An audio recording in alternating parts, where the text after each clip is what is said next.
2023 থেকে শুরু করে একেবারে সুদূরবর্তী 2025 2 বছর পেরিয়ে গিয়েছে, কিন্তু এখনো পর্যন্ত মণিপুর জ্বলছে না। সম্প্রতি শোনা গিয়েছিল মণিপুর নাকি জ্বলা বন্ধ হয়েছে, এমনটা আমরা যা শুনতে পেয়েছিলাম, আপনারাও নিশ্চয়ই একই জায়গা থেকে শুনতে পেয়েছিলেন। সূত্রটা বিজেপি সরাসরি বলছিল যে মণিপুর আপাতত শান্ত রয়েছে, কিন্তু এই আপাতত বলতেই হঠাৎ করে আবারও একই রকম অশান্ত কেন হয়ে পড়লো তা অবশ্যই আপনাদের সামনে রাখবো। কিন্তু তার আগে এই কুকি মেইতি এই দুইয়ের মধ্যে দ্বৈরথ এবং তারপরে মণিপুর ক্রমাগত জ্বলছে, এবং ঠিক এই জ্বলাকে কেন্দ্র করে বিরোধী শিবির সরাসরি কংগ্রেসের পক্ষ থেকে, জাতীয় কংগ্রেসের পক্ষ থেকে নানানবার মণিপুর ইস্যুতে বিদ্ধ করা হয়েছে শাসককে, অর্থাৎ বিজেপিকে।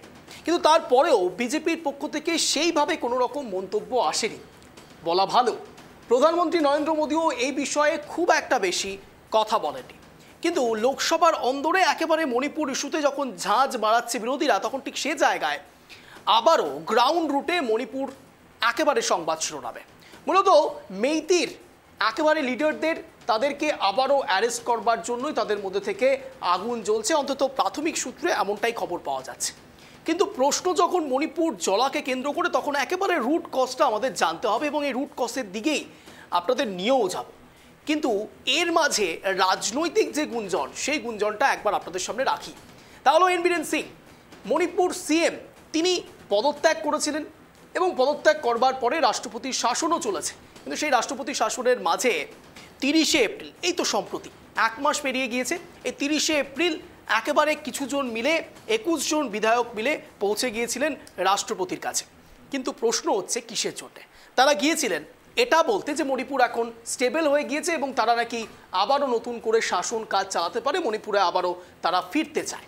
কিন্তু তারপরে ঘটনাক্রম যা এতক্ষণ ধরে বললাম, সেই ঘটনা আবারও নতুন করে মণিপুর জ্বলতে শুরু করেছে। কিন্তু এই মুহূর্তে দাঁড়িয়ে একেবারে ঘড়ির কাঁটায় যখন 6টা 59 বাজে, তার ঠিক কিছুক্ষণ আগেই আবারও বিজেপির পক্ষ থেকে তারা রাজ্যপালের কাছে গিয়েছিলেন। কিন্তু রাজ্যপালের কাছে গিয়ে সত্যি কি কোনো লাভ হলো?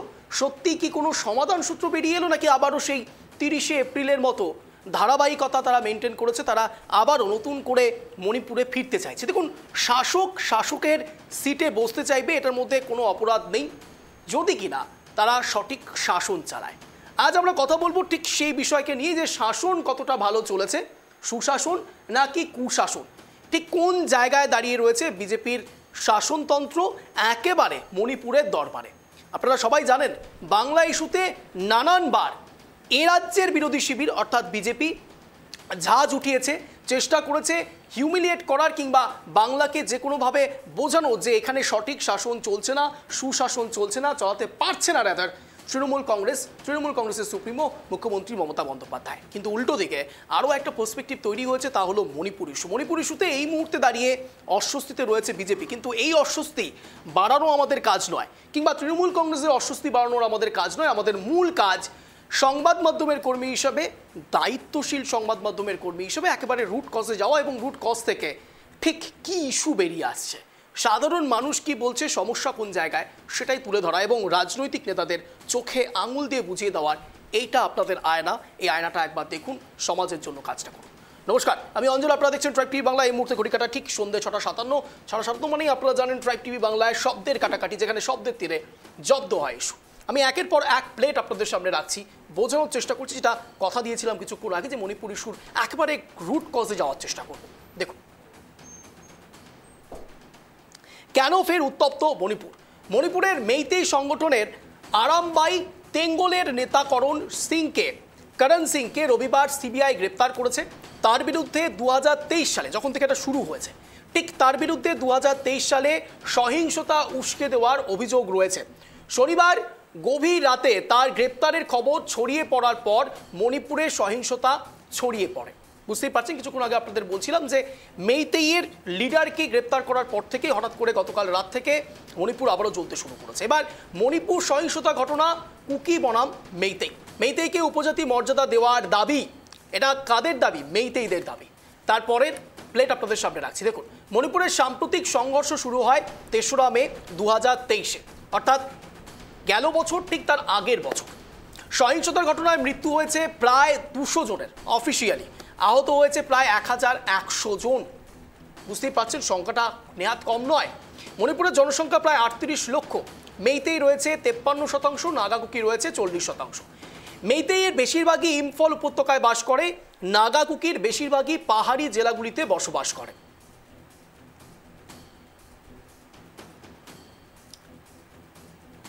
সহিংসতা কবলিত জেলাগুলি হলো ইম্ফল পশ্চিম, ইম্ফল পূর্ব, থাইবল, বিষ্ণুপুর, কাংচি।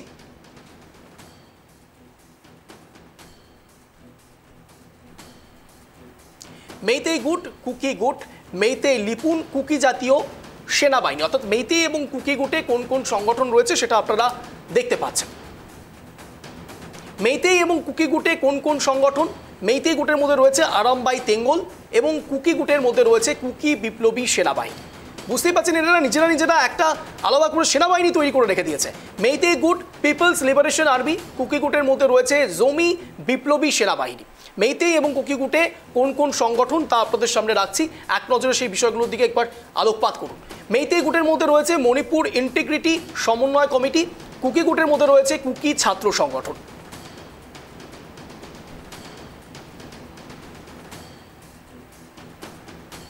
মণিপুর সহিংসতা ঘটনা কুকি বনাম মেইতেইয়ের মধ্যে মেইতেইকে উপজাতি মর্যাদা দেওয়ার দাবি থেকে এই যাবতীয় ঘটনার সূত্রপাত। কিন্তু এবার সরাসরি আমরা এই বিষয়ের মধ্যে আসবার চেষ্টা করব এবং ঠিক এখান থেকে প্রশ্ন আসবে, ঠিক কোন কোন জায়গায় এই সমস্যাগুলো বারংবার দেখা যাচ্ছে।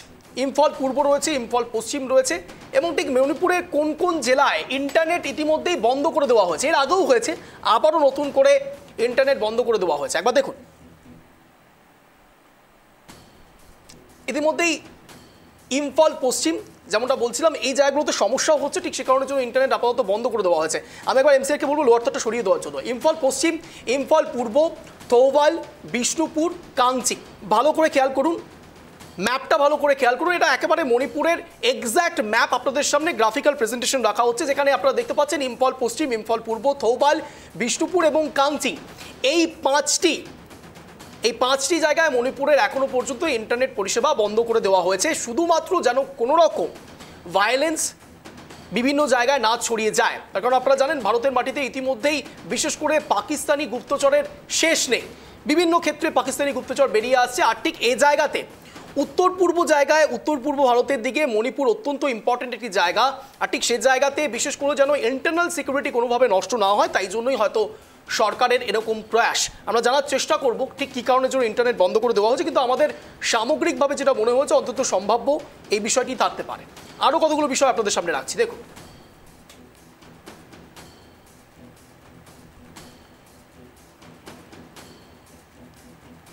এবার গতকাল রাতের ঘটনা আপনাদের সামনে একবার রাখি। ফের উত্তপ্ত হয়েছে মণিপুর, একাধিক জেলায় জারি হয়েছে কারফিউ, বন্ধ করে দেওয়া হয়েছে ইন্টারনেট। একেবারে গ্রাউন্ড রুটের ছবি আপনাদের সামনে রাখছি। অনেকেই হয়তো সোশ্যাল মিডিয়ায় এই ছবি দেখে থাকবেন, ভাইরাল হয়েছে এই ভিডিওগুলো এবং এই মুহূর্তে দাঁড়িয়ে নানান রকম প্রসেস চলছে, রাষ্ট্রপতি শাসন সেখানে চলছে। তা সত্ত্বেও এখনো পর্যন্ত সামগ্রিক অবস্থা সঠিক করা যাচ্ছে না। মণিপুরের মূল কোর ইম্পর্টেন্ট পার্টগুলো হয়তো কেউ বোঝার চেষ্টা করছে না এবং এই জনজাতি বা উপজাতি কুকি মেইতির মধ্যে সম্পর্ক এতটাই তলানিতে এসে ঠেকেছে যে এই রেশ এখন সামগ্রিক স্তরে গোটা দেশকে মেসেজ দিচ্ছে যে এনারা তাদের দাবি যদি পূরণ না হয় তাহলে আরও বৃহত্তর আন্দোলনের দিকে তারা যাবেন। আর ঠিক এই জায়গাতে এখনো পর্যন্ত প্রধানমন্ত্রীর হস্তক্ষেপ না থাকায় বিরোধী দলনেতা রাহুল গান্ধী একাধিকবার এই বিষয়ে তোপ দেখেছেন। এর আগেও আমরা দেখেছিলাম 2023 সালে যখন এই ঘটনা ঘটছে, তারপরেও রাহুল গান্ধী একেবারে পৌঁছে গিয়েছিলেন মণিপুরের দরবারে এবং সেখানে গিয়ে সাধারণ মানুষের সঙ্গে কথা বলেন এবং খুব স্বাভাবিকভাবে রাহুল গান্ধী চেষ্টা করেন এটা বোঝানোর জন্য যে মণিপুরের সাধারণ মানুষ অত্যন্ত সমস্যার মধ্যে রয়েছে। আর ঠিক এই সমস্ত বিষয় নিয়ে আমরা সরাসরি বিতর্ক সভায় আসবো। এই মুহূর্তে যারা আমাদের সঙ্গে জুড়েছেন তাদের সঙ্গে পরিচয় পর্ব সর্ব রয়েছেন আমাদের সঙ্গে মাননীয় সোমনাথ দাস বিজেপি মুখপাত্র, আমাদের সঙ্গে রয়েছেন মাননীয় ইন্দ্রজিৎ মজুমদার রাজনৈতিক কর্মী, আমাদের সঙ্গে রয়েছেন মাননীয় রতন বালা কংগ্রেস নেতা, এই মুহূর্তে আমাদের সঙ্গে জুড়েছেন মাননীয় শুভম ব্যানার্জি সিপিআই নেতা। আপনাদের প্রত্যেককে স্বাগত ট্রাইব টিভি বাংলার শব্দের কাটাকাটি অনুষ্ঠানে। আমি একেবারে কোর পয়েন্টে আসবার চেষ্টা করব, দয়া করে শুধুমাত্র রাজনীতিকরণ কেউ করবেন না, আমি সামগ্রিক স্তরটা জানতে চাইছি। আমি ঠিক এই জায়গায় প্রথমেই বিজেপি মুখপাত্রের কাছেই যাব। ইন্টারনেট পরিষেবা বন্ধ করে দিলে সমস্যা মিটে যাবে?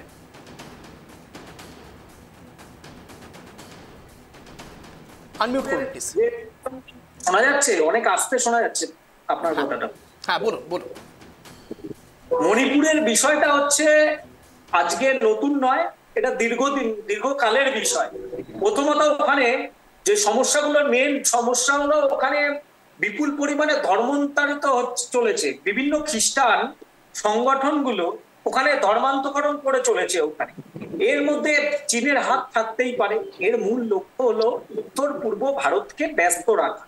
উত্তর পূর্ব ভারতকে ব্যস্ত রেখে ভারতকে এরা হ্যাকেল করতে যাতে তারা চীন হ্যাকেল করতে পারে, তার জলযান্ত্র প্রমাণ হচ্ছে কাশ্মীর। আপনারা দেখছেন যে উত্তর পূর্ব ভারতকে ব্যস্ত রাখার একটা পরিকল্পনা চলছে। দ্বিতীয়ত হচ্ছে আফিমের ব্যবসা একটা গুরুত্বপূর্ণ এখানে ভূমিকা পালন করছে এই অশান্তিতে। স্বাধীনতার পর থেকে দেখবেন আফিমের ওখানে চোরা কারবারিদের রমরমা ভাবে ব্যবসা চলে আসছে। তো এর আগের কোন সরকার বা কেউ এর আগে এই চোরা কারবারিদের উপর ব্যবস্থা নেয়নি, যার ফলে এই চোরা কারবারিদের উপর বর্তমান সরকার একটা কঠোর ব্যবস্থা নিতে চলেছে বা কিছুটা নিয়েছে, যার ফলে চোরা কারবারিরা এখানে একটা অশান্তির সৃষ্টি করছে। আর তৃতীয়ত হচ্ছে মণিপুরে বেশ কয়েকটা, আপনারা যেটা বলছিলেন মাইতেই জাতি যে বিষয় নিয়ে, বেশ কয়েকটা জাতি এখানে বাস করে। এখানে মাইতেই বাস করে, কুকি বাস করে, নাগা বাস করে। এই তিনটে জাতির মধ্যে মাইতে আর নাগা হচ্ছে, এটা দীর্ঘদিন ধরে এরা এখানে বসবাস করে। আর এই মাইতে আর নাগার হিংস্রতার লড়াই আজকের নয়, দীর্ঘকাল ধরে মাইতে আর নাগার হিংস্রতা চলে আসছে।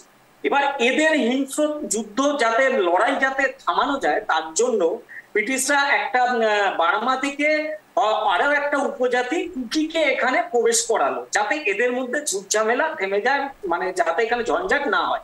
কিন্তু কি দেখতে পাওয়া গেল, কুকিকে উপজাতিকে এখানে প্রবেশ করানোর ফলে মারপিট হিংস্রতা তো থামলোই না, বরঞ্চ আরো হিংস্রতা বেড়ে গেল। এখানে বেশিরভাগটাই দেখবেন মণিপুরে হচ্ছে এসসি এসটি মানে ওখানে বসবাস করে এসসি এসটি ওবিসি। কুকিরা এসটি, এরা বসবাস করে হচ্ছে পাহাড়ের নিচে ভালো জায়গায়, আর মাইতেই বাস করে হচ্ছে পাহাড়ের ওপরে। হঠাৎ করে শোনা গেল যে কোর্টের নির্দেশে ঘোষণা করা হলো যে কুকিরা যারা নিচে বসবাস করে তারা পাহাড়ের ওপর জায়গা তারা কিনতে পারে। কোর্টের নির্দেশে এটা ঘোষণা হলো। এর থেকে ওখানে চরম অশান্তির সৃষ্টি হলো। এর সঙ্গে বর্তমান সরকারের কোনো এর সঙ্গে যোগাযোগ নেই। এবার হচ্ছে ইন্টারনেট পরিষেবা বন্ধ করা। বিভিন্ন সময় আমরাও দেখেছি এই যে অশান্তির রূপ যাতে বৃহৎ না হয়, যাতে এটা সুষ্ঠুভাবে এখানকার মানুষ স্বাভাবিক জীবনযাপন করতে পারে, তার জন্য ভারত সরকার হস্তক্ষেপ করে আসছে। এর আগেও আজকে বহুবার দেখেছি, বহু আন্দোলন দেখেছি আমরা, বহু এর থেকেও হিংস্র আন্দোলন আমরা দেখেছি মণিপুরে। এর আগের সরকার, এখন বর্তমান যারা বিরোধী সরকার বুঝে গেছে। সোমনাথ বাবু আমি ঠিক এই জায়গাতেই আমি আপনাকে একটু ইন্টারাপ্ট করবো এবার, তার কারণ আপনাকে আমি টানা বলতে দিয়েছি। শুধুমাত্র প্রথম দিকের পয়েন্টে আপনি যে পয়েন্টটা দিয়ে প্রথম শুরু করেছিলেন, আমার কথা শোনা যাচ্ছে? হ্যাঁ বলুন। একেবারে প্রথমের দিকে আমি একটু সবাইকে রিকোয়েস্ট করবো, কাইন্ডলি যদি আপনাদের ইয়ারফোন থাকে আপনারা ইয়ারফোন একটু ব্যবহার করুন। আমি এখানে সরাসরি সোমনাথ বাবুর কাছেই আসছি। সোমনাথ বাবু, আমার কথা একদম স্পষ্ট শোনা যাচ্ছে? স্পষ্ট শোনা যাচ্ছে না? ঠিক আছে, বেশ। আমি আবারও একটি ছোট্ট একটা বিরতি নিয়ে নিচ্ছি এই মুহূর্তে। বিরতির পর আবার ফিরে আসছি। আপনারা দেখতে থাকুন ট্রাইব টিভি বাংলা শব্দের কাটাকাটি। ফিরে এলাম বিরতির পর। আপনারা দেখছেন এই মুহূর্তে মণিপুর চলছে এবং সেই বিষয় নিয়েই বিতর্ক সভা। আজ আমি সরাসরি যেখানে ছিলাম, যে বিষয়ে আলোচনা করছিলাম, সেখানে সরাসরি সোমনাথ বাবুর কাছে আমি আবারও যাবো। সোমনাথ বাবু, আপনি শুরুতেই একটি বিষয় বলেছেন, তা হলো চায়নার হস্তক্ষেপ থাকতে পারে। আপনি কি প্রথমেই কেন্দ্র সরকারের বিরোধিতা করলেন? আপনি তো বিজেপি মুখপাত্র। তার কারণ যদি চায়নার এখানে ইনভলভমেন্ট থেকে থাকে, তাহলে তো এটা সম্পূর্ণভাবে আমাদের বিদেশ নীতি ফেল করছে। শুধু তাই নয়, চায়না যদি এমন কিছু কাজ করে, সেটার মধ্যে কিন্তু পরন্তু কেন থাকবে? এটার মধ্যে ক্লিয়ার কোনো কিছু নোটিফিকেশন আমাদের কাছে থাকছে না কেন? দেখুন, আপনাকে বললাম প্রথমত যে এই বিষয়টার সাথে ভারত সরকারের কোনো সম্পর্ক নেই। ঠিক আছে। দ্বিতীয়ত হচ্ছে কেন মণিপুর আমাদের ভারতের মধ্যে পড়ে না? ভারতের, আপনি আমার বলতে দিন, মণিপুর ভারত, বরঞ্চ ভারত সরকার আজকে যারা বিরোধীরা, আপনিও আজকে যখন যেই মণিপুরের কথা বলছেন, মণিপুর জ্বলছে বা মণিপুর এই অবস্থা, আপনাদের জানা উচিত আজকে মণিপুরের অশান্তি নাগা বা মাইতেই বা কুকির সাথে এটা আজকে নতুন নয়, এ কিন্তু স্বাধীন ভারতবর্ষের পর থেকে এটা চলে আসছে। তখনও আমরা দেখেছি, তখন কোন সরকার কি, কোন সরকার ওখানে শান্ত ফিরিয়ে আনতে পেরেছিল? আমরা তখন দেখেছি ওই মণিপুরে মহিলারা পুরো উলঙ্গ হয়ে রাস্তায় ইন্ডিয়ান আর্মি রেপ, এরকম তারা রেপ নি। সোমনাথ বাবু বুঝতে পেরেছি আপনি যে বিষয়ে আলোকপাত করতে চাইছেন, না সোমনাথ বাবু, আপনি যেদিকে আলোকপাত করতে চাইছেন যে আগের সরকার কি করেছে, তাহলে আপনাদের দরকারটা কি? আপনারা তাহলে কেন এমএলএ এমপি নিয়ে সরাসরি একেবারে রাজ্যপালের কাছে চলে যাচ্ছেন যে আবার নতুন করে ভোট হবে? তাহলে তো দরকারই নেই, সেখানে রাষ্ট্রপতি শাসনই চলুক। অন্তত রাষ্ট্রপতি শাসনে কিছুদিন তো আমরা দেখলাম শান্তি রয়েছে মণিপুরে। তাহলে আপনাদের প্রয়োজন নেই, আপনারা কেন ভোটের জন্য এতটা উদ্যত? মণিপুরের বিষয়টা আজকে নতুন নয়, আপনি একটা জায়গায় ভুল করছেন বারংবার, বরঞ্চ আমরা ভুল করছি না, আপনি যেদিকে নিয়ে যাচ্ছেন বিষয়টিকে সেই দিকে কথাটা বলুন।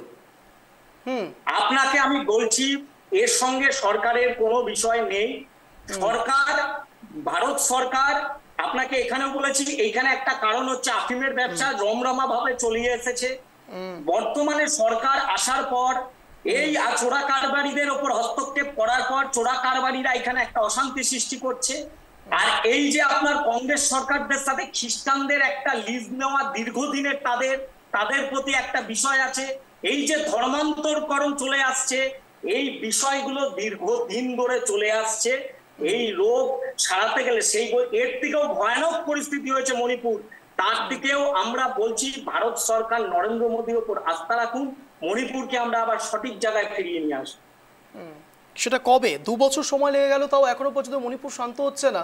আর আপনি কংগ্রেসের দিকে আঙুলটা তুলে দিচ্ছেন। এখন তো কংগ্রেস সরকারে নেই, এখন তো আপনারা ওখানে সরকারের ছিলেন কিছুদিন আগে অবধিও, আবারও আপনারা গিয়েছেন নতুন করে সরকার তৈরি করবেন এমন মনোভাবাপন্ন বিষয় নিয়ে।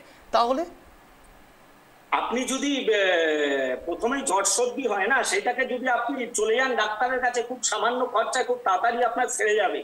কিন্তু আপনি দীর্ঘদিন ফেলে রাখলে আপনার সেটা টিবি আকারেও ধারণ হয়ে যেতে পারে। সেই কাশি জমে জমে, কফ জমে জমে টিবি হয়ে গেলে সেই রোগ সারাতে একটু সময় লাগে। অঞ্জনদা বলি, হ্যালো, রতনবাবু থেকে উত্তরটা নিতেই হবে, ইন্দ্রজিৎ বাবুর কাছেও আমি আসবো। রতনবাবু বলুন। মানে শুভ সন্ধ্যা প্রত্যেককে, আপনাদের টাইম টিভি চ্যানেলে যারা আছেন প্রত্যেককে শুভ সন্ধ্যা। শুভ সন্ধ্যা। এখানে মণিপুর নিয়ে তো এর আগেও প্রোগ্রাম আপনারা করেছেন, এবং তারপরে ওখানে আমরা বারবার দাবি করেছিলাম যে আমাদের মাননীয় প্রধানমন্ত্রী তিনি একবার মণিপুরে যান। কারণ আমরা দেখেছি মণিপুরে বিভিন্ন রাজনৈতিক দলের যারা প্রতিনিধি তারা কিন্তু ওখানে গেছিল। এর আগে যে ভয়ঙ্কর একটা ঘটনা আপনাদের চ্যানেলে পেপারেও আমরা দেখেছি, যে একজন মহিলাকে বিবস্ত্র করে তারা যেভাবে রাস্তায় ঘুরিয়েছিল, বর্বরোচিত ঘটনা ঘটেছিল, 100-র উপরে মানুষ মারা গেছিল সেখানে। তো সেই ঘটনার পরিপ্রেক্ষিতে আমরা কিন্তু পার্লামেন্টে বলেছিলাম যে আপনি একটা এখানে মাননীয় প্রধানমন্ত্রী পার্লামেন্টে এসে এই ব্যাপারে কোনো বিবৃতি দিক, কিন্তু আমরা দেখলাম তিনি কিন্তু বিবৃতি দেননি। একবার এসেছিলেন একেবারে শেষে, আমরা বাধ্য হয়ে অনাস্থা প্রস্তাব ডেকেছিলাম। এইসব ঘটনা তো ঘটেছে, কিন্তু অঞ্জনদা আজকে হঠাৎ করে কেন্দ্রীয় বাহিনী থাকার পরেও, রাষ্ট্রপতি শাসন জারি করার পরেও যেভাবে আবার হিংসাত্মক হয়ে উঠেছে মণিপুর, এটা কিন্তু বড় ভয়ঙ্কর। এখানে বিষয়টা কিন্তু গুরুত্বপূর্ণ। কারণ দেখুন, আমরা যেহেতু কথা বলছি, বাংলাদেশ অশান্ত ছিল, বাংলাদেশের মধ্যে দিয়ে রোহিঙ্গাদের কথা কিন্তু মাঝে মাঝেই আমরা বলে থাকি, কিন্তু মণিপুরের যে বর্ডার এরিয়াটা, মণিপুরের যে ওখানে 4টে রাজ্য আছে, প্রায় 1600 কিলোমিটার বর্ডার, মাত্র 30 কিলোমিটার কিন্তু কাঁটাতার দিয়ে আছে। এটা কিন্তু বড় ভয়ঙ্কর ব্যাপার। ওইখানকার যে সমস্ত বাসিন্দারা তারা কিন্তু তাদের মুখের কথা যে তারা কখনো ওই মায়ানমারের দিকে যায়, তাদের আত্মীয় স্বজন আছে, আবার মায়ানমার থেকে কিন্তু তারা কিন্তু ভারতের মধ্যে প্রবেশ করে ফেলে। এই যে 1600 কিলোমিটার যে বর্ডার যে এরিয়াটা, সেখানে কিন্তু 2002 সালে প্রধানমন্ত্রী তৎকালীন অটল বিহারী বাজপেয়ী, তিনি কিন্তু একটা প্রস্তাব করেছিলেন এবং 30,000 কোটি টাকা কিন্তু স্যাংশন করেছিল যে না, এই জায়গাটা কিন্তু ঘেরা দরকার আছে। আজকে ভারতবর্ষে যেভাবে ওখানকার স্থানীয় যারা আছে কিছু লোকের মুখে শোনা, তারা বলছে যে 500 টাকা দিলে পশ্চিমবাংলায় যেরকম আমরা দেখেছি যে আধার কার্ড ভোটার কার্ডে যেরকম বাংলাদেশিদের নাম উঠে যাচ্ছে, রোহিঙ্গাদের নাম উঠে যাচ্ছে, ঠিক সেরকম কিন্তু মণিপুরেও আমরা দেখতে পাচ্ছি যে সেখানে 500 টাকা 1000 টাকার কিছু পয়সার বিনিময়ে কিন্তু তাদের ভোটে আধার কার্ড তৈরি হয়ে যাচ্ছে। এই কথাও কিন্তু আমরা ওখানকার স্থানীয় লোকেদের মুখে শুনতে পেয়েছি। তো এই পরিস্থিতিতে দেখুন, ভারতবর্ষের একদিকে মায়ানমার, এবং মায়ানমার সরাসরি আসতে পারছে না, সেই চীন, যেই চীন পাকিস্তানকে মদত করেছিল, সেই চীন বাংলাদেশকে মদত করছে, সেই চীন কিন্তু আবার মায়ানমারের মধ্যে দিয়ে কিন্তু ভারতবর্ষে মণিপুরের মধ্যে দিয়ে, মণিপুর আছে, অরুণাচল প্রদেশ আছে, আপনার নাগাল্যান্ড আছে, মিজোরাম আছে, এই যে 1600 কিলোমিটার রাস্তা, সেই বর্ডার দিয়ে কিন্তু তারা প্রবেশ করার চেষ্টা করছে। ওইখানে যে কুকি সম্প্রদায়ের মানুষ যারা উপরে থাকে, তারা কিন্তু চাচ্ছে যে বর্ডারে যেন ব্যারিকেড দেওয়া না হয়, কারণ তারা জানে যে ওখান দিয়ে যে সমস্ত চোরা কারবারি বলুন, উনি বলছিলেন যে আফিং এর ব্যবসা বলুন, বা তারা বলুন তাদের জাতপাতের বিভিন্ন জিনিস ধরুন অবৈধভাবে তারা যেন করতে পারে। কিন্তু বিষয়টা সেটা না, এটা দেশের সমস্যা, এটা অঞ্জনদা, একটা রাজ্যের ব্যাপার না, আর এটা আন্তর্জাতিক সমস্যা। একটা যদি উগ্রপন্থী যেভাবে আপনাকে একটু বিরত করছি, এই মুহূর্তে আমাদের সঙ্গে জুড়ে গেছেন মাননীয় সুকান্ত ঘোষ, রাজনৈতিক বিশ্লেষক। সুকান্ত বাবু, আপনাকে স্বাগত ট্রাইব টিভি বাংলা শব্দের কাটাকাটি অনুষ্ঠানে। ব্যাক করছি আবার রতন বাবুর কাছে। রতন বাবু বলি, হ্যাঁ, এই যে পাকিস্তান, দেখুন পাকিস্তান যেভাবে বাংলাদেশকে সাপোর্ট করছে, আমরা ভয় পাচ্ছি যে বাংলাদেশের বর্ডার যে 2000 কিলোমিটার বর্ডার পশ্চিম বাংলা দিয়ে, এটা যেরকম আমাদের একটা ফাঁকা হয়ে আছে, কাঁটাতার নাই, ঠিক সেরকম কিন্তু মায়ানমারের থেকে আমাদের কিন্তু মণিপুরটাও তাই হয়ে আছে। অঞ্জনদা, আমাদের বুঝতে হবে, হ্যাঁ, ভেতরে জাতিগত বিদ্বেষ, অগ্নিসংযোগ বা এই ঘটনা ঘটছে, কিন্তু পাশাপাশি যে রোহিঙ্গা যেভাবে প্রবেশ করছে ভারতবর্ষে, ভবিষ্যতে কিন্তু এই ভারতবর্ষে কিন্তু নিরাপত্তা নিয়ে কিন্তু উঠেই আছে। অঞ্জনদা, বুঝতে পেরেছি, নিরাপত্তার প্রশ্ন। আমি এখানে ইন্দ্রজিৎ বাবুর কাছেই যাবো। ইন্দ্রজিৎ বাবু বলুন। শুভ সন্ধ্যা সকলকে।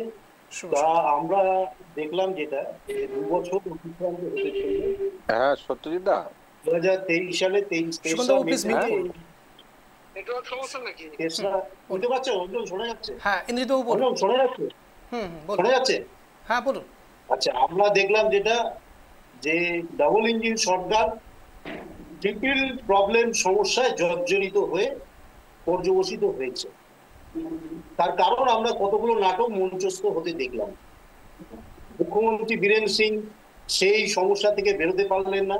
তিনি কি করলেন, প্রায় বাইরে, তার বাড়ির বাইরে গোটা সব সংবাদ মাধ্যম, ভারতবর্ষের যত সংবাদ মাধ্যম, হাজার হাজার মানুষ তারা দাঁড়িয়ে রয়েছেন, এবং সেই দৃশ্য, তার বাড়ির গেট বন্ধ করে দেওয়া হলো।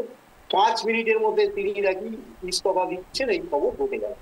দেখা গেল সেই ইস্তফা তিনি নাকি লিখলেন এবং তারই বাড়ির লোক নাকি ছিঁড়ে ফেলে দিল। মানে এরাম নাটক, মানে ভারতীয় যাত্রাবাড়ি, এই জন্য আমি বলি এরাম নাটক আর কোনোদিন দেখা যায়নি। যাই হোক, কেউ বাড়ির ভেতরে ঢুকতে পারলো না। 2জন সাংবাদিক ঢোকার চেষ্টা করেছিল, আমি যাই হোক মিডিয়াগুলোর নাম বলতে পারছি না, আমাদের ন্যাশনাল মিডিয়া, তাদের সেই সাংবাদিকদের হাত ধরে বার করে দেওয়া হলো। তারপরে সম্বিত মহাপাত্র দায়িত্ব নিল যে বীরেন সিংকে নিয়ে বসে একটা সমস্যার সমাধান যাতে করা যায়। কেন, ইতিমধ্যেই প্রায় 313 জন মানুষ মারা গেছেন, 70,000 মানুষ বেঘর হয়েছে। তাহলে এই দুই সম্প্রদায়ের যে জাতিগত সমস্যা না, এটা তো এখন পলিটিক্যাল সমস্যা। আমাদের বিজেপির বন্ধু যেটা বললেন, দেখুন উনি তো কি বললেন আর কি ডিফেন্ড করলেন আমি তো বুঝতে পারলাম না, আপনারা বুঝেছেন কিনা আমি জানি না। কিন্তু আজকে মণিপুর 1972 সালে 21শে জানুয়ারি ভারতবর্ষের মধ্যে অন্তর্ভুক্ত হয় এবং পূর্ণ রাজ্যের মর্যাদা তারা পায়। তাহলে এনডিএ সরকার যখন হলো, এনডিএ সরকারের সঙ্গে National People's Party, Naga People Front এবং লোকশক্তি পার্টি, এই সকল পার্টি মিলে 60 বিধানসভার মধ্যে 32টা বিধানসভায় তারা জিতলো এবং ক্ষমতায় এলো। ক্ষমতায় আসার পরে তারপরেই এই 2 বছর ধরে যে সমস্যা চলছে, সেই সমস্যাতে প্রধানমন্ত্রী ডেলি প্যাসেঞ্জারি করে পশ্চিমবঙ্গে আসার জন্য, রাজনৈতিক চরিতার্থ করার জন্য, কিন্তু মণিপুরে তিনি যেতে পারে না, কোনো সংবাদ মাধ্যম সেখানে যেতে পারে না, কোনো সংবাদ মাধ্যমকে তারা কোনো প্রতিক্রিয়া দেন না। তাহলে ভাবুন, এই ধরনের সমস্যা তো চলছে, আজকে দীর্ঘদিন ধরে আমরা দেখছি এই ধরনের সমস্যা চলছে। সম্বিত মহাপাত্র তাদের নিয়ে বসলেন, পারলেন না। আমরা কখন বুঝতে পারলাম যে যখন ওইখানে রাষ্ট্রপতি শাসন জারি যখন যাচ্ছিল, বিজেপির নর্থ ইস্টের তো দায়িত্ব ছিল সম্বিত মহাপাত্র, তিনি একান্তে মুখ্যমন্ত্রীর সঙ্গে বীরেন সিং এর সঙ্গে বৈঠক করলে মিডিয়াতে এলো, কিন্তু বৈঠকে কোনো কিছু ফলপ্রসূ হলো না। তিনি কোনো মতে ছেড়ে দিতে পারলে তখন বাঁচেন, মানে কোনো মতে গা থেকে ছেড়ে দিতে পারলেন। এমন পরিস্থিতি হলো কেউ দায়িত্ব নিতে চাইছে না। তাহলে কি প্রশাসন চলছে আপনি বলুন? এটা কোনো প্রশাসন যে কোনো একজন দল, একটা দল তার এত সৈনিক, তারা কেউ দায়িত্ব নিতে চাইলেন না। এবং তাতে দেখা গেল যে আমাদের যে অজয় ভাল্লা, যে স্বরাষ্ট্র দপ্তরের প্রাক্তন সচিব ছিলেন, গভর্নর ছিলেন, দায়িত্বে নেয়, সেই অজয় ভাল্লার অন্তর্গত তখন সেই প্রশাসন ব্যবস্থা তার হাতে দেওয়া হলো। তারপরে 356 আমরা আর কোনো পদ নেই, তখন 356 লাগু হলো। তা লাগু হওয়ার আগে কতগুলো নাটক সত্য একটা বলে দিই, যে 1,70,000 পরিবারকে 1 লক্ষ টাকা করে কম্পেনসেট করা হয়েছিল, 4টে কিস্তিতে দেওয়া হবে। দেখুন, 2টো কিস্তি দেওয়ার পরে এখনো আজ পর্যন্ত 2টো কিস্তি দেওয়া হয়নি।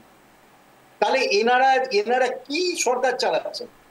যে একটা মানুষের এই অবস্থা, তাহলে প্রশাসনের কি দরকার? উনি বললেন না যেটা এটা কোনো সমস্যা না, এটা সরকার করতে, এটা সরকারের সমস্যা না। তাহলে প্রশাসন তো চালাবে, সরকারটা তো প্রশাসন। তাহলে প্রশাসন এরা পাচ্ছে না কেন দায়িত্ব, যে এরকম সংঘর্ষ হচ্ছে?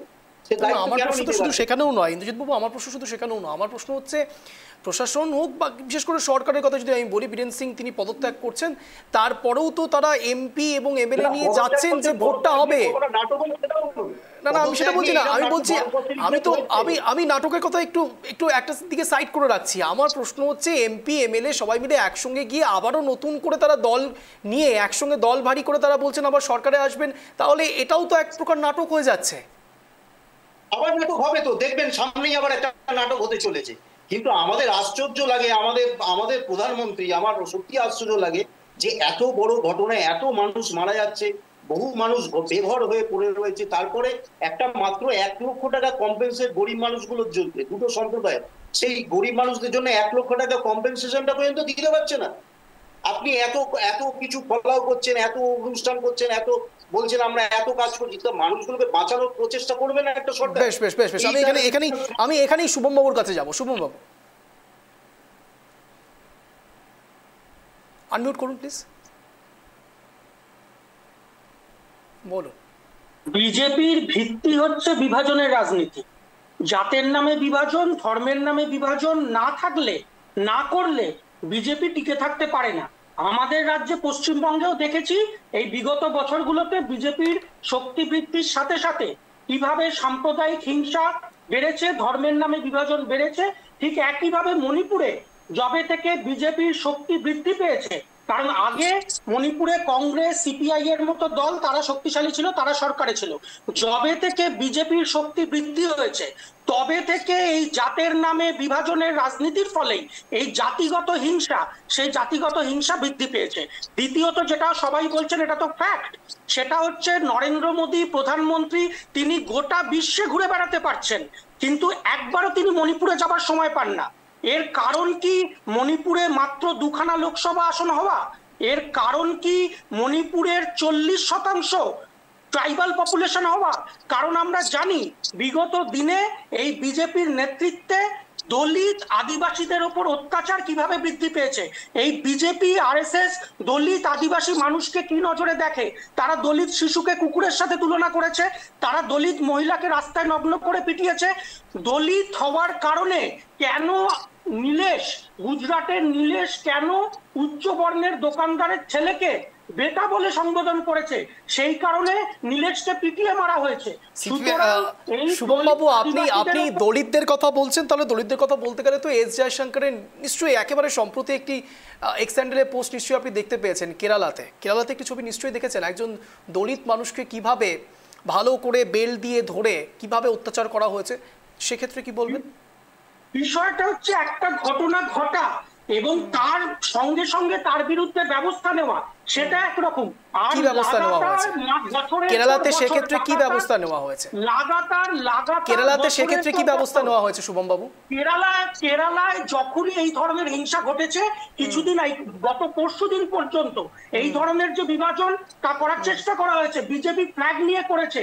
সেখানে প্রথমে সেই আলাপ্পুজাতে, কেরালাতে আলাদা করে ফ্ল্যাগের দরকার হয়? সত্যি দরকার হয় কেরালাতে আলাদা করে ফ্ল্যাগের? আপনারা সেই জায়গাটা রেখেছেন?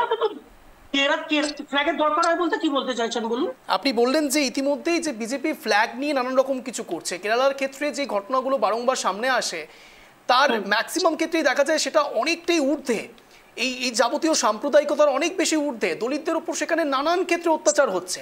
সেক্ষেত্রে আপনাদের বামফ্রন্ট সরকার কিংবা আপনারা সিপিআই যদিও বা আলাদা আলাদা, কিন্তু আমি বলছি সেক্ষেত্রে আপনারা ঠিক কিভাবে স্টেপ নেন? প্রথম কথা হচ্ছে দলিতদের ওপর এই যে অর্গানাইজ ভাবে অত্যাচার করা, অর্গানাইজ ক্রাইম, অর্গানাইজ ভাবে পেটানো, সেই জিনিস কেরালায় হয় না। দ্বিতীয়ত যে ঘটনাগুলো আপনি বললেন ঘটেছে, সেই ধরনের ঘটনা যদি ঘটে সেক্ষেত্রে প্রথম হচ্ছে প্রশাসনিক যে ব্যবস্থা, সেই প্রশাসনিক ব্যবস্থা অত্যন্ত দ্রুততার সাথে নেওয়া হয়। দ্বিতীয়ত ওখানকার মানুষ বামপন্থী প্রগতিশীল মনোভাবাপন্ন মানুষের সংখ্যা বেশি হবার কারণে যখন এই ধরনের ঘটনা ঘটাবার চেষ্টা হয়, বামপন্থী প্রগতিশীলতা তাহলে যেখানে যেখানে যেখানে যেখানে মাওবাদীদের মেরে ফেলা হয় তখন আপনারা বলেন যে মাওবাদীদের এইভাবে মেরে ফেলা সঠিক হয়নি, এটা আপনাদের প্রগতিশীলতা? আজকে কোন রকম গণহত্যা সুস্থ মস্তিষ্কের কোন রাজনৈতিক দল তারা সমর্থন করতে পারে না। আজকে এই যে আপনারা জানেন মাওবাদীদের, আমি যদিও বা এই ক্ষেত্রে যেতে চাইছি না, আপনারা প্রগতিশীলতার কথা বলছেন, আপনি বলছেন সাম্প্রদায়িকতার কথা। হ্যাঁ বলুন। প্রসঙ্গটা তুললেন বলে উত্তরটা দিয়ে নি, সেটা মণিপুরের সাথে লিঙ্ক। সেটা হচ্ছে আজকে এই উত্তর পূর্বের রাজ্যগুলো যেমন ট্রাইবাল বা আদিবাসী অধ্যুষিত রাজ্য, ঠিক সেরকম ভাবে উত্তর পূর্বের রাজ্যগুলো বাদ দিলে ছত্তিশগড় হচ্ছে সব থেকে বেশি আদিবাসী অধ্যুষিত রাজ্য। আজকে এই ছত্তিশগড়ে এই একের পর এক অপারেশন, মাওবাদী দমনের নামে সাধারণ আদিবাসীদেরকে হত্যা করা, এই উচ্চ আদালতের রায় আছে দেখবেন যে বিগত বছরগুলোতে 25 জনের ক্ষেত্রে উচ্চ আদালত বলছে যে তারা কোন রকম মাওবাদী অ্যাক্টিভিটিস এর সাথে যুক্ত ছিল না, তাদেরকে খুন করা হয়েছে কারণ তারা তাদের জমি বিজেপি সরকারের হাতে তুলে দিতে চায়নি বলে। আমরা মনে করি আজকে এই যে মণিপুরেও এই যে হিংসা বাড়ছে, সেখানে মণিপুরের ক্ষেত্রে মণিপুরের যে জঙ্গল, সেই মণিপুরের যে জল জমি জঙ্গল যে সম্পদ, মণিপুরের জঙ্গলে যে সম্পদ লুকিয়ে আছে, আজকে ঠিক যেভাবে ছত্তিশগড়ে সেই সম্পদ আম্বানি আদানির হাতে বিজেপি তুলে দিতে চাইছে, ঠিক একইভাবে এই আদিবাসীদের উপর এই পরিমাণ অত্যাচার আজকে কুকি বলুন, নাগা বলুন, বা এই যে জঙ্গলে যে মণিপুরের বাসিন্দারা বসবাস করে তাদের উপর, তাদেরকে যদি এই ধরনের হিংসা, এই ধরনের যদি মানে জাতিগত সমস্যার মধ্যে জড়িয়ে রাখা যায়, তাহলে বিজেপির সুবিধে হবে যে ওই যে জমি, ওই যে জঙ্গল, ওই যে প্রাকৃতিক সম্পদ, সেই প্রাকৃতিক সম্পদ এই আম্বানি আদানির মতো কর্পোরেটদের হাতে তুলে দিতে, ঠিক যেভাবে ছত্তিশগড়ে আজকে তারা তুলে দিচ্ছে। আমি বুঝতে পেরেছি আপনি কি বলতে চাইছেন। আমি এখানে সুকান্ত বাবুর কাছে যাবো। সুকান্ত বাবু, দেখুন বিজেপি মুখপাত্রের সঙ্গে যখন আমি কথা বলছি, ঠিক এই প্যানেল সেশনে সরাসরি সোমনাথ বাবুর সঙ্গে যখন কথা বলছি, তখন সোমনাথ বাবু একটি সম্ভাবনার কথা বললেন যে চায়নার প্রভোকেশন হতে পারে। কিন্তু আমি সরাসরি যেটা জানতে চাইছি তা হলো, আমি যদি একেবারে উত্তর পূর্ব ভারতের কথা বলি তাহলে সেক্ষেত্রে পাকিস্তানের সঙ্গে আমাদের ভারতের সম্পর্ক ক্রমশ তলানিতে তো অনেকদিন ধরেই রয়েছে। আর ঠিক সেই আবহে উত্তর পূর্ব ভারতের সঙ্গে ভারতের সম্পর্ক, একেবারে যদি মিডল ইস্টের সম্পর্ক যদি আমরা দেখি, তাহলে সেক্ষেত্রে চায়না যদি এইভাবে ক্রমাগত আমাদের ওপর বিভিন্ন দিক থেকে চাপ বাড়ানোর চেষ্টা করে, তাহলে এটা কার ফেলিয়ার? বিদেশ নীতির ফেলিয়ার? যদি বিদেশ নীতির ফেলিয়ার না হয় তাহলে এই ঘটনাগুলোর ক্ষেত্রে সম্ভাবনার কথা স্বয়ং বিজেপি মুখপাত্র বলছেন।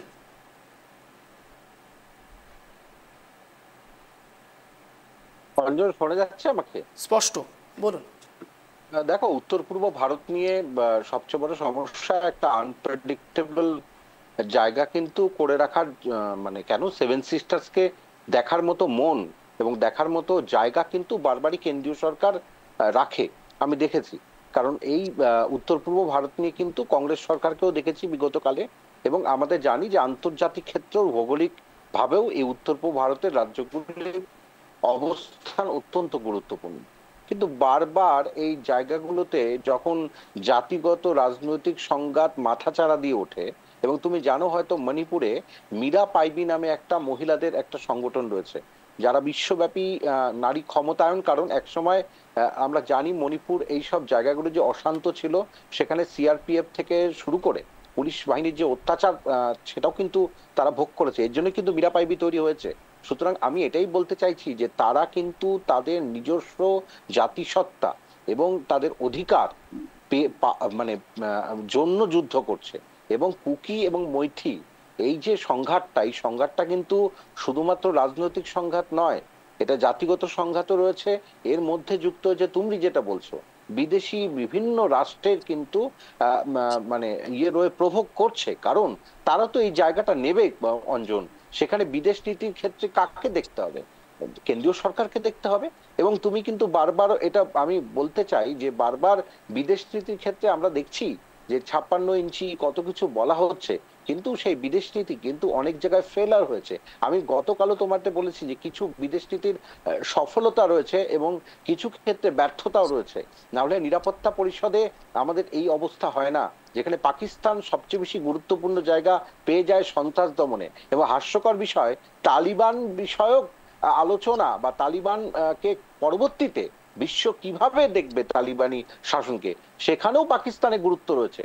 সুতরাং অরুণাচল প্রদেশ থেকে শুরু করে মণিপুর, এই জায়গাগুলো তুমি কিন্তু জানো যে এখানকার যে জাতিগত সংঘাতটা মৈথি এবং কুকি এই দুজনের মধ্যে আজকের নয়। সুতরাং এই সংঘাতটা বাড়ার আরো কারণ রয়েছে। তাদের যে নিজস্ব জমি জায়গা, সেগুলো কিন্তু এরা যারা বারবার অভিযোগ করে, কুকিরা তাদের জমি জায়গা দখল করেছে, আবার কুকিরা একইভাবে মৈতিরা একই অভিযোগ করে।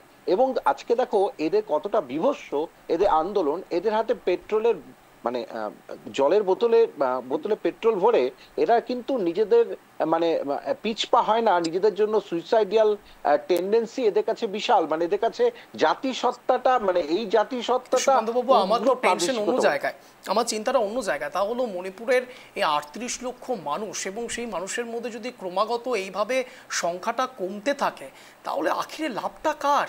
আমি শুধু এটা জানতে চাইছি। এবং শুধু তাই নয়, যদি কোনো কারণে দুই উপজাতির মধ্যে বা জাতির মধ্যে, জনজাতি যাই হোক না কেন, যদি তাদের মধ্যে কোনো রকম দ্বন্দ্ব থেকে থাকে, সেই দ্বন্দ্ব শেষ করার দায়িত্বের জন্যই তো সরকার থাকে।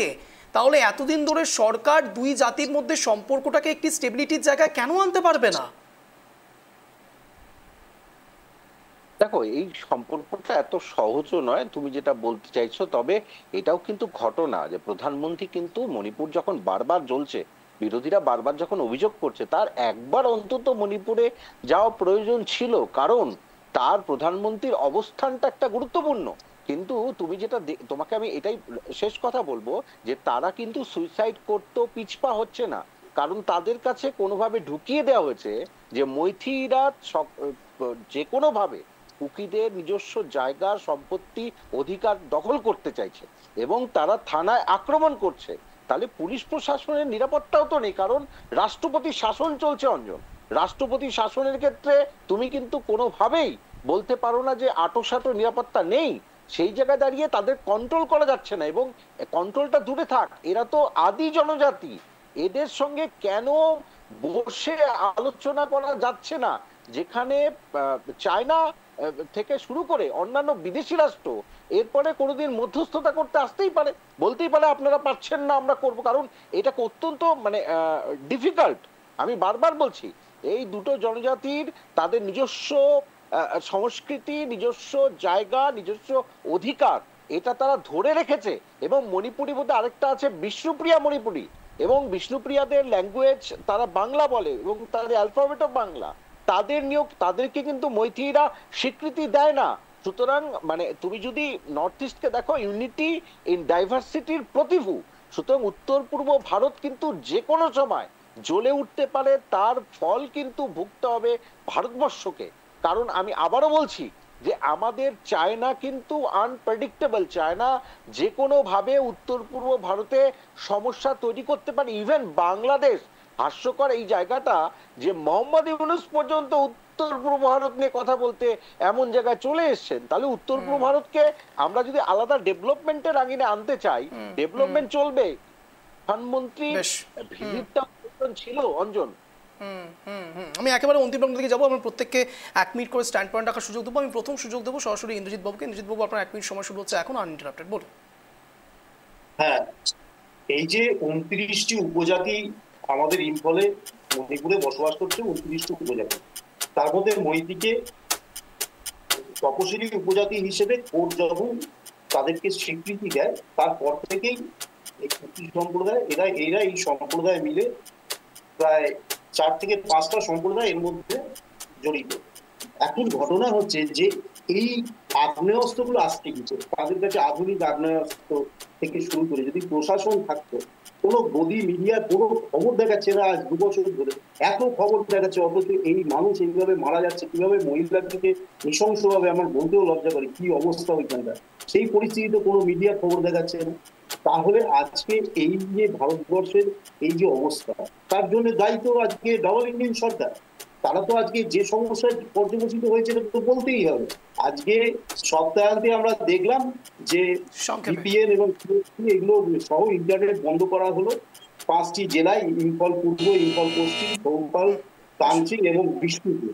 এবং এই যে সম্প্রদায়, এই সম্প্রদায় মূলত আরামবাই টঙ্গল করে যে সম্প্রদায়, সেই যুব গোষ্ঠী, এই মেয়েটি যুব গোষ্ঠী, এরাই মেন ঘটনাটা ঘটিয়েছে। আমি এখানে রতনবাবুর কাছে যাবো। রতনবাবু, আপনার 1 মিনিট সময় শুরু হচ্ছে এখন, আনইন্টারাপ্টেড, বলুন।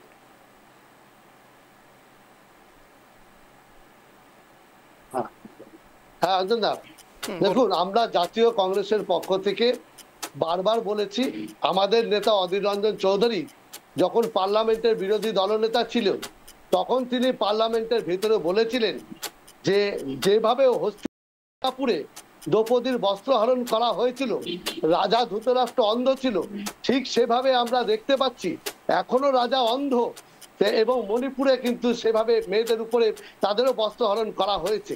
অঞ্জন দা, এটা কিছুই না, কারণ হচ্ছে যে রাষ্ট্রপতি শাসন চালানোর পরেও যদি দেখা যায় যে সেখানে যে হিংসা কমছে না, তাহলে জানতে হবে যে রাষ্ট্রপতি শাসনের যে মেন স্বরাষ্ট্রমন্ত্রী অমিত তাকে দায় এড়াতে পারে না। তাই আমরা লাস্টে বলতে চাই যে মেরুকরণের রাজনীতি, জাতপাতের রাজনীতি করতে করতে এমন জায়গায় চলে গেছে যেখানে হিন্দু মুসলিম, সেখানে মুসলিমদেরকে ছোট করা, যেখানে উচ্চ বর্ণের মানুষ খ্রিস্টানদের সাথে দূরত্ব তৈরি করা, যেখানে দলিত আদিবাসী তাদের মধ্যে থেকে যারা পিছিয়ে পড়া আছে তাদেরকে অত্যাচার করা। এটাই হচ্ছে আজকাল ভারতবর্ষের রাজনীতিতে জাতপাতের রাজনীতির জন্য এই সব ঘটনা ঘটছে। বেশ, আমি শুভম বাবুর কাছে যাবো। শুভম বাবু, আপনার 1 মিনিট সময় শুরু হচ্ছে এখন, আনইন্টারাপ্টেড, বলুন। দেখুন, এই ধরনের হিংসা উত্তেজনা চলতে থাকলে গণতান্ত্রিক পরিসর যে নষ্ট হয়, গণতান্ত্রিক পরিবেশ যে নষ্ট হয়, এটা নিয়ে কোনো সন্দেহ নেই। এবং এই ধরনের গণতান্ত্রিক পরিবেশ নষ্ট হলে সুবিধা হয় বিজেপির মতো দলের, যাদের কাছে ইলেকটোরাল ফান্ডের কোটি কোটি টাকা আছে, তাদের সুবিধা হয়। এটা আমরা গত 24-এর লোকসভা নির্বাচনের ক্ষেত্রেও দেখেছিলাম যে ইনার মণিপুরে সিপিআই অত্যন্ত শক্তিশালী দল, 20% ওপর বেশি ভোট গত লোকসভাতে, 19-এর লোকসভাতেও পেয়েছিল। এবং একটা সময় ইনার মণিপুরে সিপিআই এর এমপি ছিল, এবং ইনার মণিপুর থেকে 4 থেকে 6 জন এমএলএ পর্যন্ত সিপিআই এর ছিল। সেখানে সিপিআই সহ অন্যান্য যে আর্থিকভাবে দুর্বল দল, তারা 24-এর লোকসভায় লড়াই করতে পারলো না এই গণতান্ত্রিক পরিসরটা নষ্ট হওয়ার কারণে। সুতরাং কিছুটা ইচ্ছাকৃত হতে পারে গণতান্ত্রিক পরিসর নষ্ট করার চেষ্টা। আর দ্বিতীয় যেটা পয়েন্ট, সেটা হচ্ছে সিপিআই সহ বামপন্থী নেতৃত্ব তারা বারবার কুকি মেইতেই নেতৃত্বের সাথে বসার চেষ্টা করেছে। সর্বভারতীয় প্রতিনিধি দল একাধিকবার মণিপুর গেছে, ইম্ফলে গিয়ে দুদিকের নেতৃত্বের সাথেই তারা বসার চেষ্টা করেছে। কিন্তু কেন বিজেপির শীর্ষ নেতৃত্ব, কেন বিজেপি প্রধানমন্ত্রী নরেন্দ্র মোদী তারা একবারও কেন গেলেন না? বেশ বেশ বেশ, আমি একেবারে অন্তিম রাউন্ডে রয়েছি। আমি সোমনাথ বাবুর থেকে উত্তরটা নেওয়ার চেষ্টা করবো। দেখুন, আজ যে টপিক ছিল সেই টপিক অনুসারে বিজেপির দিকে প্রশ্নবাণ একেবারে পরপর ছুড়ে গিয়েছে আমরা সবাই, কিন্তু প্রশ্ন একটি জায়গাতে, তা হলো এখন এই মুহূর্তে মণিপুরের পরিস্থিতি কোন জায়গায় রয়েছে এবং বিজেপি ঠিক এই বিষয়ে সলিউশনের দিক থেকে কি ভাবছে, আমি সেটাই একবার জানার চেষ্টা করবো সোমনাথ বাবু থেকে। সোমনাথ বাবু, আপনার 1 মিনিট সময় শুরু হচ্ছে এখন, আনইন্টারাপ্টেড। প্রথমত সঞ্চালক দাদা, আপনি শুরু করেছিলেন বিষয়টা যাতে মণিপুর নিয়ে হয়, কোনো রাজনৈতিক কচকচানি হয়। কিন্তু আমি আমার বিরোধী বন্ধুদের দেখলাম, সম্মানীয় দাদাদের, তারা মণিপুরের সলিউশন না করে বিজেপি, নরেন্দ্র মোদী 56 ইঞ্চি এইসব বলে গেল সারাক্ষণ ধরে। তো প্রথমত হচ্ছে যারা প্রগতিশীলের কথা বলছে, যারা নাকি স্লোগান তোলে আফজাল হাম শর্মিন্দা হ্যায় তেরা কাতিল আমি জিন্দা হ্যায়, যারা ধর্মনিরপেক্ষতার জন্য গরুর মাংস খায়, শুয়োরের মাংস খেতে পারে না, তাদের কাছে প্রগতিশীল, আর বিজেপিকে তারা সাম্প্রদায়িক কথা বলে, তাদের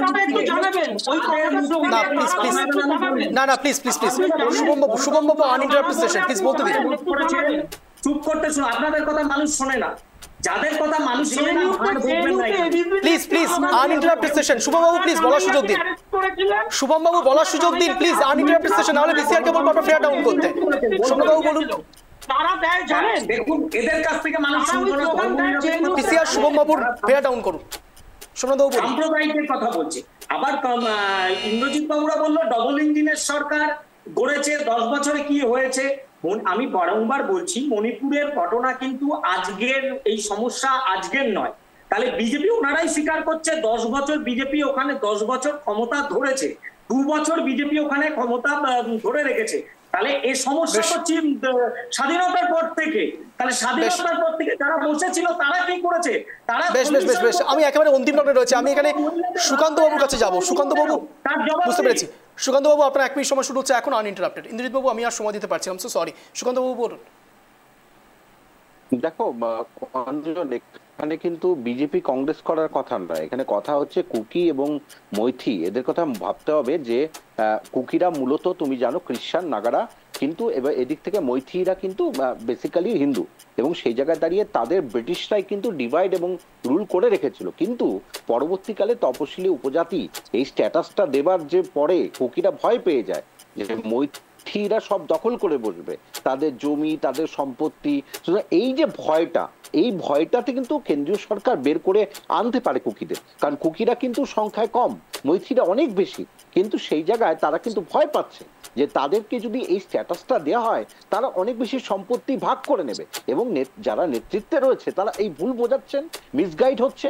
সুতরাং এই জায়গাতে কিন্তু কেন্দ্রীয় সরকারের ভূমিকা রয়েছে। আমি এই জায়গাটাই বলতে গেছি, কারণ উত্তর পূর্বাঞ্চল নিয়ে উদাসীনতা কোনোভাবেই বরদাস্ত করা যায় না। উত্তর পূর্বাঞ্চল একটা গুরুত্বপূর্ণ ভৌগোলিক অবস্থান ভারতবর্ষের বৈদেশিক নীতির ক্ষেত্রে। অঞ্জন, একেবারে তাই, একেবারে অন্তিম লগ্নের দিকে আমরা ছিলাম।